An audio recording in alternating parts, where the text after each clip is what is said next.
আমরা এখানে দেখতে পাচ্ছি একজন ভাই দাঁড়াই আছে, তার পাশে এগুলো সবুজ এত বাগানের মতো, কি মনে হচ্ছে? ভাইয়ের কাছে জিজ্ঞেস করেন, ভাই এগুলা কি লাগাইছেন আপনি? এগুলা ঘাস লাগাচ্ছি, ঘাস।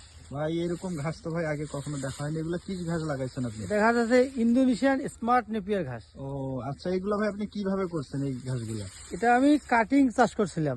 আপনার হাতে যে দেখা যাচ্ছে হ্যাঁ, এগুলো কি তাহলে? এটা কাটিং, এটা চাষ করছিলাম একটা কাটিং। জি, একটা জি। কাটিং এ 5টা 7টা গিট থাকে, জি, ওই জি। গিট থেকে এই ঘাসটা পাইছি ও আমি। আচ্ছা আচ্ছা ভাই, এরকম ঘাস তো প্রথম দেখা যাচ্ছে। এই ঘাসটা গরু ছাগল কি রকম খায়? গরু ছাগল অনেক ভালো খায় এবং ঘাসটি খুব নরম।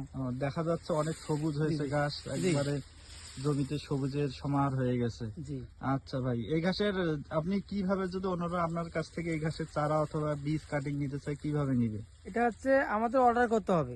অর্ডার করে এই ঘাসের কাটিং নিয়ে এই ঘাস চাষ করলে, এই কাটিং রোপণ করলে এই ঘাস হবে। আচ্ছা ভাই, আপনার ঠিকানাটা কোথায়? ঠিকানা আছে সৈয়দপুর, নীলফামারী। আচ্ছা, যারা ভাইয়ের কাছ থেকে কাটিং নিতে চান আমি নাম্বার দিয়ে দেবো, সেই নাম্বারে যোগাযোগ করে এই ঘাসের কাটিং নিতে পারেন। ধন্যবাদ।